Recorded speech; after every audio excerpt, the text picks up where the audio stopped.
Kartina Abdulla Qahhor. Hikoya. Qiyom paytida Paxtakor kolxozining pravleniyasi oldiga qo'ng'iz nusxa bir avtomobil kelib to'xtadi. Bu avtomobil rayondan, shahardan tez-tez kelib turadigan avtomobillarga sira o'xshamagani uchun oqsoq qorovul undan ko'zini olmay, qo'ltiq tayog'ini to'qillatganicha zinadan tushdi-yu, unga yaqin borishini ham, bormasligini ham bilmay, Anhor ko'prigidan berida to'xtab qoldi. Avtomobilning ketidan ergashgan chang uning ustidan, yon-veridan yelib buralib o'tib bosilgach, eshik ochilib, undan ikki kishi tushdi. Biri novcha, ozg'in, katak ko'ylak va pochasi bo'g'ma jigar rang shim kiygan o'rta yoshlardagi bir kishi. Ikkinchisi qora sochi quloq va bo'yinlarini bosib ketgan jujunchi kitel va amirkon tufli kiygan pakana bir yigit edi. Yigit ko'prikka tomon bir-ikki qadam bosdi-yu, barmog'i bilan imlab qorovulni chaqirdi. Mumkinmi? Rais qayerda? Salom kelsinlar. Majid akam daladalar. Yigit gap so'rashdan oldin salom bermaganidan xijolat tortdi shekilli, o'ng'aysizlanib qansharini qashladi. Partiya tashkilotchisi qayerda? O'rtoq Hatamvami? U kishi ham dalada. Telefon yo'qmi? Yo'q, hisobi yaxshi yurmaydi. Qani bu yoqqa. Kim kerak bo'lsa hozir xabar qilamiz. Paxtachilik institutidanmi sizlar? Yo'q. Mehmonlar ko'prikdan o'tishdi, lekin qorovulning qistashiga qaramay ichkariga kirishmadi. Qorovul ko'chaning u yuziga o'tib qayergadir kirib chiqdi. Kimnidir chaqirdi, kim bilandir gaplashdi. U qaytib kelganda novcha kishi imoratga uzoqdan ko'zini goh qisib, goh katta ochib qarar, pakana yigit uning kolonna va devorlariga chertib, deraza va eshiklarining bo'yog'ini tirnab hidlab ko'rar. Ikkovi bir-biriga qarab dam-badam tipik deb qo'yar edi. Bu imorat qachon solingan, dedi pakana yigit. Urush boshlangan yili poydevor qo'ygan edik. Urush davrida bitirishibdi. Siz yo'qmidingiz? Urushdamidingiz? Oyoqni qayerga qo'yib keldingiz? Oyoqni Qrimga qo'yib keldik. Hayal o'tmay partiya tashkilotchisi Hatamova keldi. U o'zi yosh bo'lsa ham sochiga oq oralagan oddiy kolxozchi xotinlardan edi. Mehmonlarni xotinlarga xos mulozamat va shirinso'zlik bilan kabinetiga taklif qildi. Mehmonlarni u ham paxtachilik institutidan deb o'ylagan edi. Biroq novcha kishining pochasi bo'g'ma shimini ko'rib, ikkilandi shekilli, nima deyishini bilmay qoldi. Mehmonlar bir-birini tanishtirdi. Yosh shoirlarimizdan Quvvatbek, dedi novcha kishi. Yosh rejissyorlarimizdan G'aniyev, dedi pakana yigit. Hatamova mamnuniyatdan qizarib ta'zim qildi. Qadamlaringizga hasanot. Shoirlarimiz, san'atchilarimiz mana shundoq yo'qlab kelishsa qandoq yaxshi. Kitobga, san'atga kolxozchilarimizning havasi zo'r. O'zimizdan chiqqan shoirlar ham bor. Milliy muzika to'garagimiz yana ishga tushdi. Urush davrida yotib qolgan edi. Lekin hammasi ham hali usta ko'rmagan shogird. Ikkita shoirimiz bor, lekin rayon gazetasi ikkovini ham tan olmaydi. She'r yuborishsa nuqul xabar yozing deb javob keladi. Yanagi yilga kichikroq bo'lsa ham sahna qurish niyatimiz bor. Klubimiz torlik qiladi. Zab kelibsizlarda, rahmat. Hosilot. Undan keyin rais keldi. Bir necha kishi eshikdan boshini tiqib qaradi. Yo'lakda kimdir akademiyadan, dedi. Bizning bu yerga kelishimizdan maqsadimiz, dedi rejissyor bir lahza jimlikdan keyin. Biz o'z oldimizga juda muhim bir vazifa qo'yganmiz. Bu vazifani bajarishda sizlarning yordamlaringizga muhtojmiz. Avvalo shuni aytish kerakki, Paxtakor kolxozi rayonda har jihatdan tipik kolxoz. Biz mana shu kolxoz hayotidan nafis film, ya'ni kartina yaratmoqchimiz. Rais o'tirgan yerida qomatini ko'tardi. Uzun mo'ylovini burab iljaydi. Kolxozimiz kartinaga arziydigan bo'lsa xursandmiz. Biz hozir sizlarning vaqtlaringizni olmaymiz, dedi shoir. Sizlar bilan gaplashadigan gapimizni kechqurunga qo'yamiz. Kechgacha biz kolxozning u yoq bu yog'ini ko'rib, tanishib chiqishimiz kerak. Bizga hozir bitta yetakchi bersalaring bas. Yetakchilikka boyagi oqsoq qorovul muvofiq ko'rildi. Pravleniyadan chiqishdi. Qorovul mehmonlarni pravleniyaning kun yurish tomonidagi ko'chaga boshladi. Bu ko'chada qulagan va qulay deb turgan devorlar, past baland va qiyshiq uylar orasida reja bilan solingan chiroyli oq imoratlar uchrar edi. Yangi qishloq endi ko'karib kelayotgan edi, dedi qorovul mehmonlarni oldiga o'tkazib. Urush chatoq qildi. Urush bo'lmaganda mana bu qaldirg'ochning uyasiga o'xshagan uylardan, mana bu bo'yinchaga o'xshagan eshiklardan nom-nishon qolmas edi. Kartinaning biron joyiga shuni ham qistirib o'tinglar. Ko'pdan beri shikast rexti tuzatilmagan maktab binosining oldidagi bog'chani kesib o'tib, tosh yo'lga chiqishdi. Yo'lning ikki tomonidagi qator teraklar orasidan unda bunda taxlanib yotgan yog'och, xom va pishiq g'isht, bo'yra va boshqa binokorlik materiallari ko'rinar. Bularning orasida odamlar ivirsib yurar, allaqayerda arra tovushi eshitilar edi. Binokorlik brigadamiz, dedi qorovul. So'ngra mehmonlarni yo'lning oxiridagi yashil darvozaga boshlab kirdi. Bu kolxozning bog'i. Darvozaning ro'parasidagi xiyobonning u boshi ko'rinmas edi. Yonbosh xiyobonlarning biridan oq xalat kiygan nozikkina, ikki beti qip-qizil bir juvon chiqib qoldi. Qorovul uni mehmonlarga tanishtirdi. Juvon bolalar bog'chasining murabbiyasi ekan. Bog'changizni ko'rsak mumkinmi, dedi shoir shoshib. Xuddi shu savolni xuddi shunday shoshib rejissyor ham berdi. Juvon boshini bir tomonga qiyshaytirib jilmaydi. Qop-qora va ingichka qoshlari bilinar bilinmas chimirildi-da, erkalab o'pkalab turgan labi qimirlab mayin tovush eshitildi. Kechirasizlar, bolalar hozir uyquda, u tomonga hech kimni o'tkazishmaydi, dedi. Yo'lda davom etishdi. Rejissyor negadir jadallaganicha ilgarilab ketdi. Shoir qoqinib yiqilayozdi va qoqinganiga sabab es-hushi bog'chada ekanini ko'rsatish uchun engashib qayta-qayta o'sha tomonga qaradi.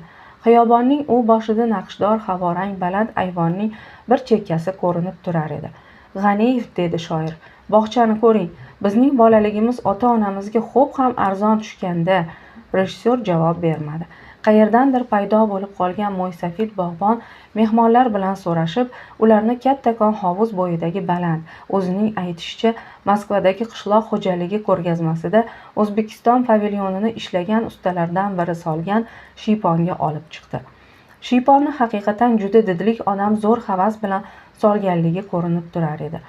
Uning atrofidagi gulzorda rang-barang kapalaklar, ninachilar qanot qoqar, asalarlar g'o'ng'illar, allaqayerda g'urrak-g'urillar edi. Chol shogirdi bo'lmish yoshgina, ozg'in, juda sertavoze yigitning qo'liga qoshiqdon savatni berib, meva-chevaga yubordi-da, o'zi poygahga cho'kka tushib, mehmonlar kimlar va nima uchun kelganliklari bilan ishi bo'lmay, bog'ning tarixi, bunda qandoq mevalar borligi, bularning ko'chatlari qayerlardan keltirilganligi, bog'ni qanday kolxozlarning raislari ko'rganligi-yu nimalar deganligi to'g'risida so'zlab ketdi.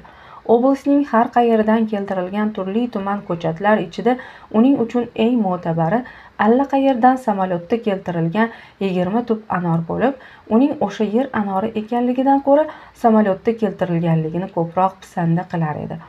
Raisimiz juda hafsalali yigit, dedi chol meva to'la savatni shogirdining qo'lidan olayotib. Hamma ishga ham shundoq jon dili bilan kirishadi. Mana shu anjirning ko'chatini Oqqo'rg'ondan oldirib keldi. Avtomobil berdi. 3 kun ovora bo'lib o'zim olib keldim. Bog' kolxozga qancha daromad beradi, dedi rejissyor xil-xil bo'lib pishgan shaftolining postini archayotib. O'tgan yili 112 ming daromad berdi. Gap daromadda emas, o'g'lim. Har qancha daromad bo'lsa paxta beradi. O'tgan yil paxtadan 1 million 300 ming daromad oldik. Bog' yaxshi-da, meva-cheva, kolxozning ko'rki, urush yillari askar bolalarini yo'qlab turdik. Askarlardan, komandirlardan qancha xat keldi-yu, hammasini rais temir sandiqqa solib qo'ygan. Ko'rsalaring bo'ladi. Leningraddan mening nomimga ham bir xat keldi. Juda alomat. Sovg'ani To'paniso olib borgan edi. Xatni shundan berib yuborishibdi. Aslida Leningradga men boradigan edim. To'paniso men boraman degandan keyin indamadim. Uning eri o'sha tomonlarda shahid bo'lgan edi. Bechora juda yaxshi xotin. Hozir partiya tashkilotchimiz. Bormaganim ko'ngilga armon bo'ldi. Borsam jiyanimni ko'rib qolarmidim. Jiyaningiz Leningraddami? Ha, o'sha yerda edi. Paraxodda xizmat qilar edi. Shahid bo'ldi. Jiyaningiz dengizchimidi? Ha, Moskvaga o'qigani borgan edi. Keyin Leningradga ketdim deb xat qildi-yu, 2 yildan keyin kokilli shapka kiyib keldi. Qaytishida meni Moskvaga olib borgan edi. Moskvaga borganmisiz, dedi shoir va shoshib yonidan qo'yin daftari bilan qalam chiqardi. Qani bir boshdan aytib beringchi. Mening Moskvaga borishim qiziq bo'ldi. Ertalab borib tushdik-yu, kechqurun jiyanim poyezdga chiqarib qo'ydi. Nimaga desangiz, urush boshlanib qoldi. Urush bo'lmaganda ko'p joylarni ko'rar edik. Qishloq xo'jaligi ko'rgazmasini tomosha qilar edim. Yana ko'rgazma ochilar, lekin endigi ko'rgazmaga tomosha qilgani emas, hunarimni ko'rsatgani boraman. G'alati payvandlar qilganman.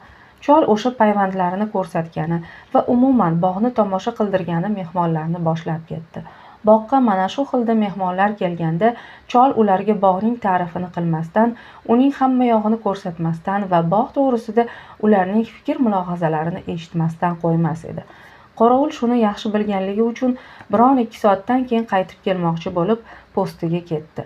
U 2 soatdan keyin qaytib kelganda chol mehmonlarga tutning tanasini parmalab o'tkazilgan uzun novdasini ko'rsatib izoh berar edi. Uning so'ziga qaraganda uzumning har boshi to'rvadek va hujumlari tutning donasidek zich bo'lishi kerak edi. Qorovul yana bir aylanib kelganda mehmonlarni 7 yillik maktab o'quvchilarining tajriba uchastkasida ko'rdi. Chol kulib-kulib gap ma'qullar, shoir daftarchasini tizzasiga qo'yib tez-tez yozar edi. Mulla akalar, bu yerdan chiqib qayerga boramiz, dedi Qorovul. Rejissyor kulib javob berdi. Darmonimiz yetsa elektrostansiyaga boramizda. Otam sizlarni charchatib qo'ymadilarmi? Bu kishi shunaqa, qo'llariga tushgan odam bog'dan devorlarni ushlab chiqib ketmasa hisob emas.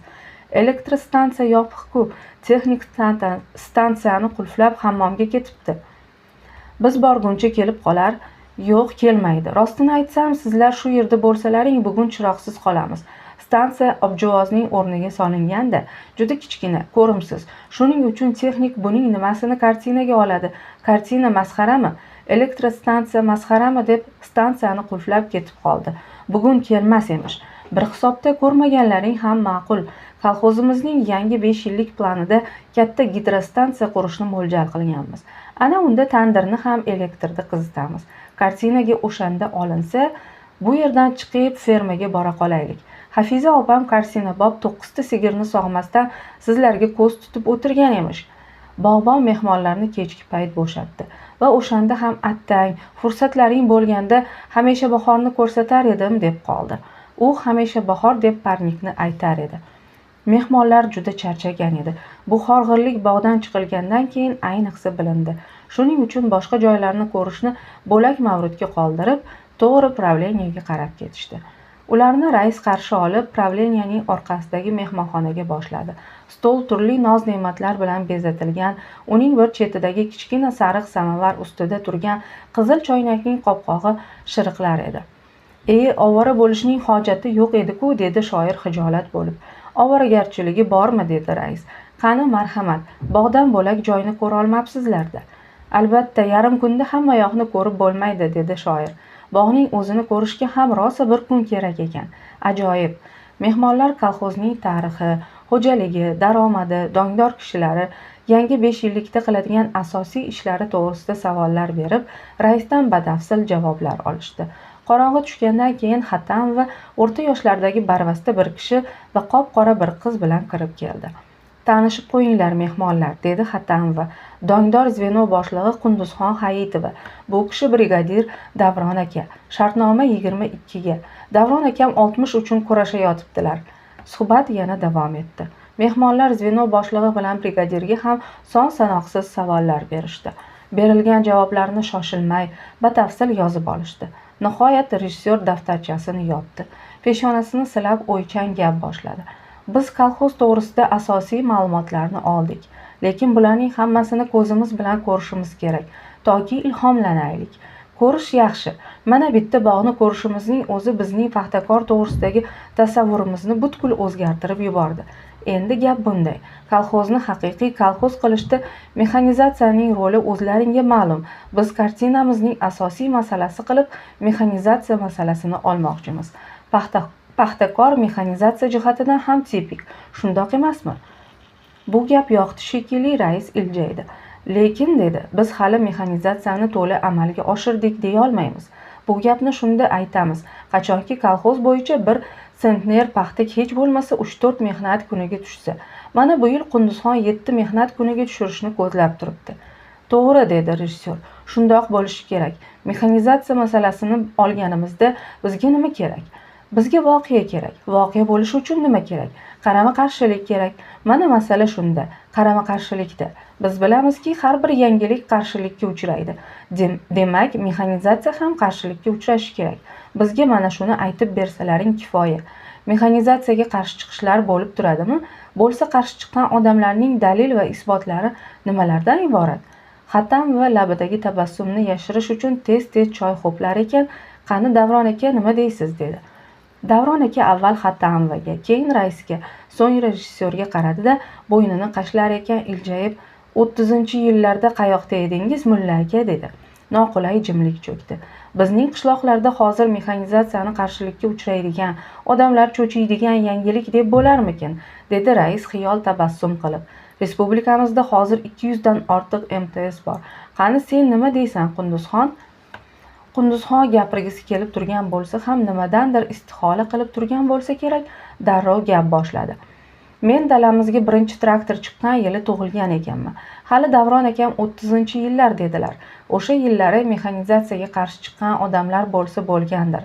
Nimaga desangiz, mexanizatsiyaning nimaligini bilishmagan. Lekin hozirgi vaqtda mexanizatsiya kolxozning joni ekanini har bir kolxozchi ko'rib bilib turganda mexanizatsiyaga qarshi odam bo'lishi bilmadim. Masalan, chollar bo'lishi mumkin, dedi shoir. Chollar, men yerni qo'sh ho'kiz bilan haydab ko'rgan emasman. Uning azobini bilmayman. Chollar bilishadi. U vaqtlarda eng mo'l hosil 10 sentner ekan. Men buni eshitganman. Lekin chollar o'z ko'zlari bilan ko'rishgan. Kartinaga olinadigan bo'lsa, haqiqatni olish kerak. Yana o'ng'aysiz jimlik cho'kdi. Albatta, mehmonlar ham buni bilishadi, dedi Xattanva. Lekin o'zlari aytganday bir voqea kerak. Bular soxta bo'lsa ham bir voqea yaratib, shu bahona bilan kolxozni, mexanizatsiyaning kuchini ko'rsatmoqchi bo'lishadi-da. Shundoqmi? Ha, barakalla, dedi rejissyor. Gap mana shunda. To'g'ri, lekin kolxozda hech bo'lmasa 5-10 kun tursalaring, kolxoz bilan durustroq tanishsalaring, haqiqatga mos keladigan, juda qiziq kartinabop voqea o'zi chiqib qoladi. Agar turamiz, o'rganamiz, odamlar bilan yaxshiroq tanishamiz desalaring, marhamat. Nima dedingiz, rais? Mayli, 1 oy turasizlarmi, 2 oy turasizlarmi, qancha tursalaring biz xizmatda. Hozir kelayotsam qorovul Safaralini so'kayotibdi, dedi Xattanva avval raisga, so'ng mehmonlarga qarab. Safarali bizning tegirmonchimiz, juda qiziq yigit. Shu kelib qorovuldan sizlarni so'rabdi. Qorovul nima qilasan desa, bizning tegirmon ham kartinaga tushib qolarmikan, debdi. Shunga qorovul bo'g'layotibdi. Hay, insofing bormi? Odamlar elektrostansiyani ko'rsatgani uyalib qochib ketdi-yu, sen tegirmoningni suqasan, deydi. Safarali ham bo'sh kelmaydi. Mening tegirmonim rayonda birinchi. Sen tegirmonning fahmiga yetmaysan, deydi. Rost, tegirmonni juda boplagan. Bu yigit boshqa hech ishda o'zini ko'rsata olmagan edi. Shu ishga qo'ydik. Bunda o'zini ko'rsatdi. Tegirmonchilik unga ota meros. Erta-yu kech tegirmon atrofida aylangan. Tegirmon buning qo'liga o'tgandan beri yaxshi daromad beradigan bo'ldi. Men buni aytmoqchi emas edim. Hali texnikning qochib ketganligini aytmoqchiman. Mening bilishimcha o'zi kichkina-ku, lekin shu ham bir voqea. Durustroq o'ylab ko'rilsa, qiziq voqea. Bu stansiyani solganimizga 11 yil bo'ldi. O'sha vaqtda bu to'g'rida qancha shov-shuv bo'lgan edi. Mana endi ko'rib turibsizlar. Birovga ko'rsatgani uyalishadi. Buni albatta misol uchun aytayotibman. Kichkina voqea. Rejissyor yana daftarini ochib bir nimalarni yozib qo'ydi. Qunduzxon bir nima demoqchi bo'lib 2-3 og'iz rostlaganidan keyin sekin, "Mulla akalar", dedi. "Beadabchilik bo'lsa ham mening bir taklifim bor edi. Kolxozni ko'rsatishga voqea kerak bo'lsa, shu kelishlaring o'zi bir voqea emasmi?" Hamma kulib yubordi. Qunduzxon juda ham behuda gap aytdim shekilli, deb qip-qizarib ketdi va yuzini yashirdi. "To'g'ri singlim, juda to'g'ri aytdingiz", dedi shoir zavq qilib. "Eng yaxshi, eng qiziq voqea mana shu kelishimizning o'zi. Bir shoir bilan bir rejissyor kolxoz hayotidan kartina yaratmoqchi bo'lishadi. Kolxozga kelib 1,5 oymi, 2 oymi turishadi." Rejissyor uning so'zini bo'ldi. "Voqea izlashadi, topisha olmaydi. Keyin Qunduzxon voqea topib beradi.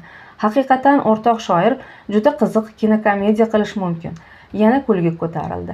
Mehmonlar shunga qaror qilishdi. Bo'lajak kinokomediya haqidagi xushchaqchaq suhbat yarim kechagacha davom etdi. Mehmonlar ketib 1 haftadan keyin qaytib kelishdi. 3 oydan keyin kinokomediyaning syomkasi boshlandi. Paxtakor kolxozining pravleniyasi oldiga qo'ng'iz nusxa bir avtomobil kelib to'xtaydi. Undan 2 kishi tushadi va hokazo. 1949-yil.